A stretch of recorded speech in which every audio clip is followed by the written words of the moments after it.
तरफ खींच लेता है। कोई धोखे से भी वृंदावन चला जाए, धोखे से भी चला जाए तो वृंदावन का हो जाएगा। हम तो धोखे से ही तो चले आए थे वृंदावन।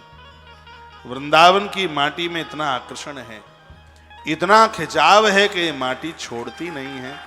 यहाँ कृष्ण की लीला यहाँ के रग रग में भैया समाहित है। एक बार वो बेगमा बादशाह मक्का मदीना की यात्रा के लिए जा रही थी, तो वो निकली थी वहां से छठी करा से, तो वहां बड़े बड़े घंटा घड़ियालों की आवाज बज रही थी, आवाज आ रही थी। उसे आगरा की तरफ होके जाना था।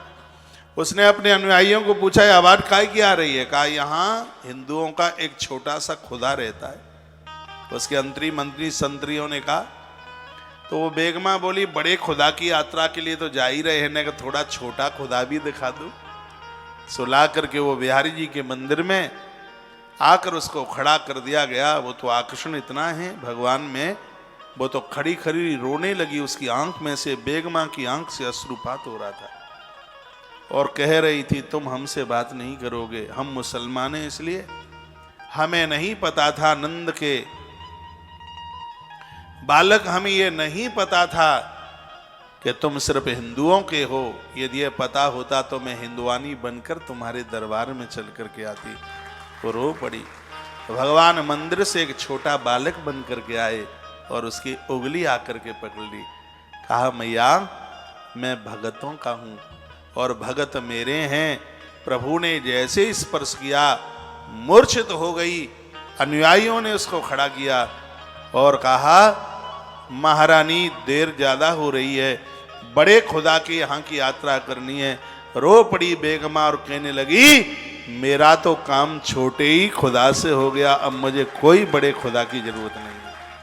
वो हमेशा हमेशा के लिए श्री बिहारी जी की दासी हो गई। रसखान जी के साथ भी ऐसा ही हुआ। तो इस भगवान में तो बड़ा आकर्षण है। मैं आप सबको आग्रह पूर्वक निवेदन करूंगा, कभी भी समय मिले, टाइम मिले, जो नहीं गए हैं वह है श्री वृंदावन बांके बिहारी जी का दर्शन। अमावस्या के दिन भारी भीड़ होती है दरबार में, हर मनौती पूरी होती है। इसके दरबार में बहुत सीधा है, बहुत भोला है। भक्तों को सोचने में देर लगती है, लेकिन ठाकुर बांके बिहारी जी महाराज को पूरा करने में बिल्कुल देर नहीं लगती। ऐसा अद्भुत देव है, धरती का प्राण है। संपूर्ण जगत के कल्याण में ठाकुर भगवान प्रभु श्री बांके बिहारी जी महाराज लगे। मनुष्य जीवन धारण करके श्री बिहारी जी का दर्शन न किया तो ये जीवन ही निरर्थक है, किसी काम का नहीं है। बच्चों का विवाह हो तो उससे पहले एक बार आप बेटे को, बेटी को, जिनके भी विवाह हैं, इन बच्चों को एक धोख लगवाइए। पहले अलग अलग लगवाइए, फिर विवाह होने के तत्पश्चात बिहारी जी को, राधा वल्लभ को और श्री गिरिराज जी का दर्शन इनको कराइए। इनका गृहस्थ जीवन बिल्कुल सफल हो।